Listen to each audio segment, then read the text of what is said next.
Hello, let us discuss customer service today.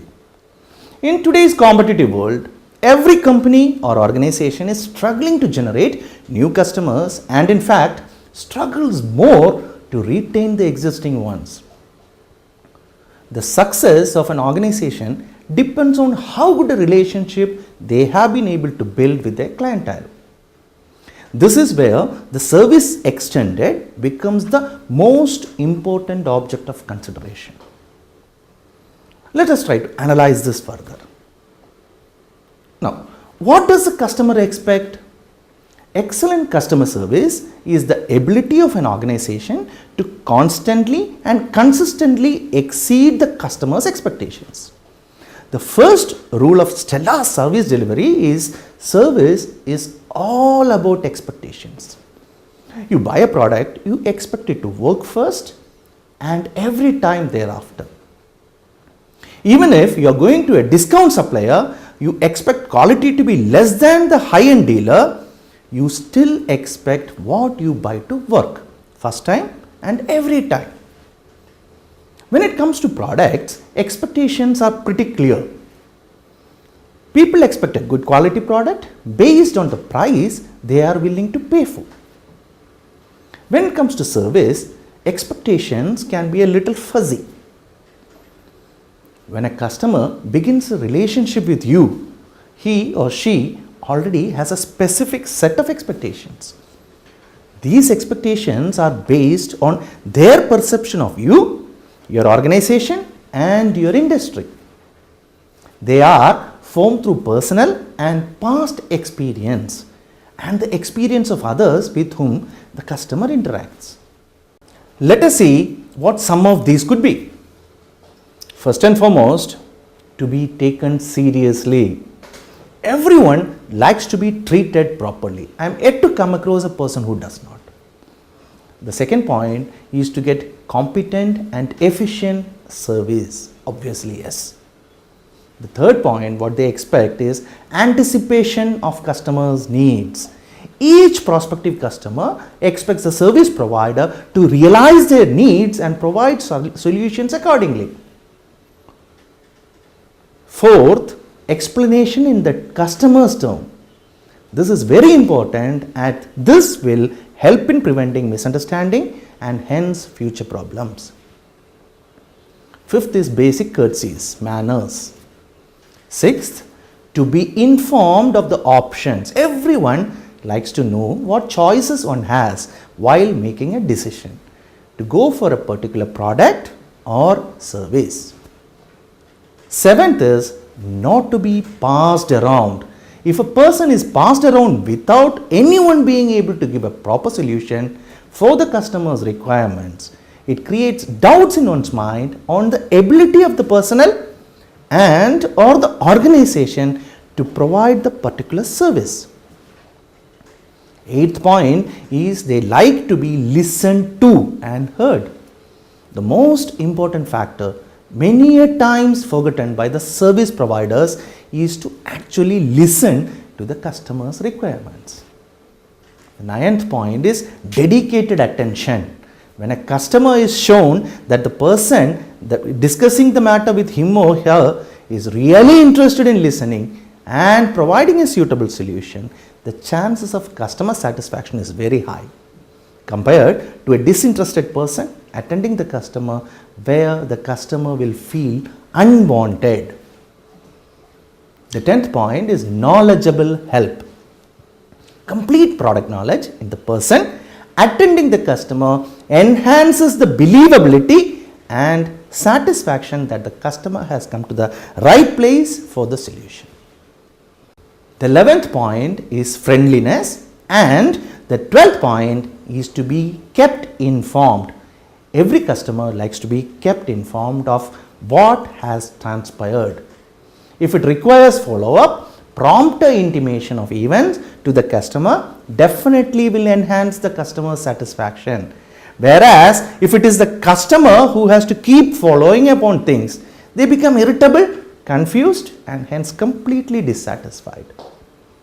The 13th point is follow through. This just means that the person handling the situation, customer must try for a logical end and keep the interested parties well informed on development to the end. 14th point is people expect honesty. 15th is feedback, which we have discussed in a different manner. And 16th is professional service, then empathy, respect. This list can go on and on. Let us now see what the customer expectations versus the customer needs are.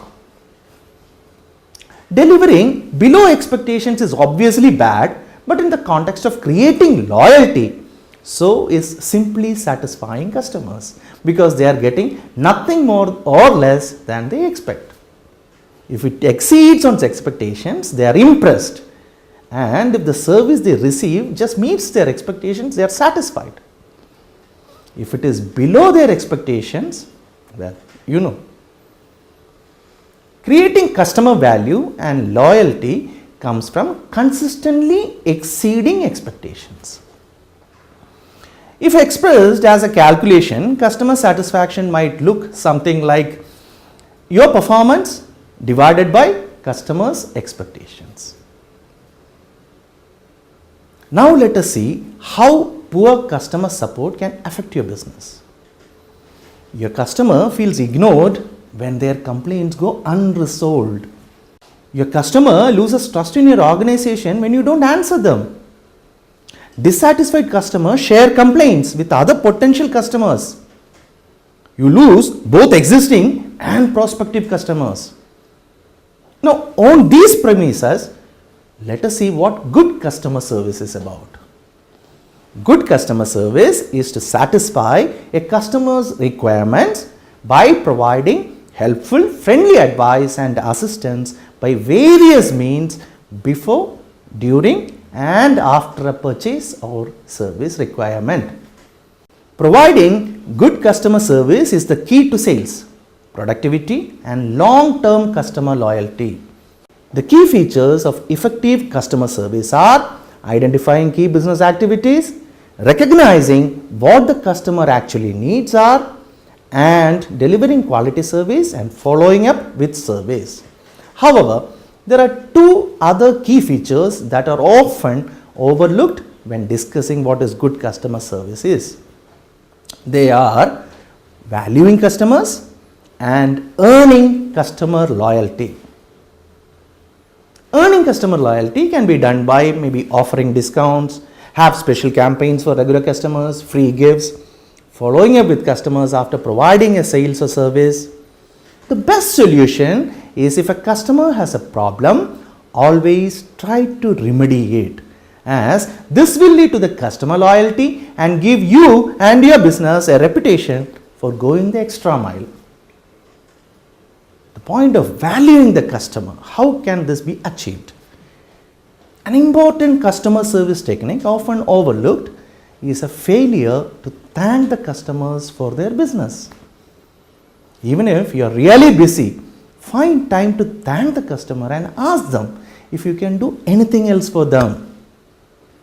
When dealing with any customer, always use it as a golden opportunity to provide that person with a sense of personal satisfaction so you can deliver what the customer wants. Now let us see how to provide good customer service. The first and foremost is building a rapport with your customer. Customers usually choose a particular hotel or business for a reason. So if they come to your business, always be polite and be genuinely interested, and most importantly, listen to what the customer has to say. If you display a genuine interest and are friendly, the customer will sense this and is therefore more likely to develop confidence with you. The second point is finding out what the customer wants.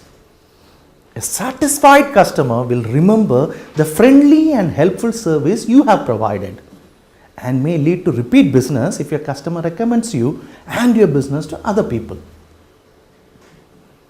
The third point is be well informed about the business. It is not always possible to provide customers with what they want for a number of reasons. So it is essential to know what your business can and can't offer. The fourth point is enhancing service for customers. It is important not to become too complacent when things are going well in any business. If this happens, customer service standards can slip and provides the competition with an opportunity to gain an edge. The 10 commandments of customer service can be broadly classified like this. First and foremost, know who is the boss. Second, be a good listener. 3. Identify and anticipate requirements. Fourth, make customers feel important and appreciated. Fifth point, help customers understand your systems. Sixth point is appreciate the power of yes. Seventh commandment is know how to apologize. The eighth commandment is give more than expected. Ninth, get regular feedback. 10th and the most important commandment is treat your employees well. Always tell your customer what you can do for them. Don't begin your conversation by telling them what you can't do. Allow irate customers to vent. Do not interrupt them or start to speak until they have finished having their say. Diffuse anger by saying "I'm sorry" or "I apologize." Use your customer's name at different points in the conversation. This will breed familiarity. Make certain that your solution to the customer's problem is acceptable to them. Get their approval and agreement. Always conclude each call with a thank you or a verbal message of appreciation for their time. Make certain that your tone of voice is in sync with your words. Remember, your tone of voice can completely contradict your message. Listen attentively. There is nothing worse than asking an irate or troubled customer to repeat what they have just said. Go to the extra step by following up on your solution. Recontact the customer to make certain that everything has been handled in a satisfactory manner and they are pleased with the outcome. Remember to ask if there is anything else that you can do for your customer. Taking the time to ask the question often results in increased business and a more committed customer. Happy customers come and go. Unhappy customers accumulate. A final thought, and though it is probably clear already, it won't hurt to add a final step. Get serious about customer service. Thank you.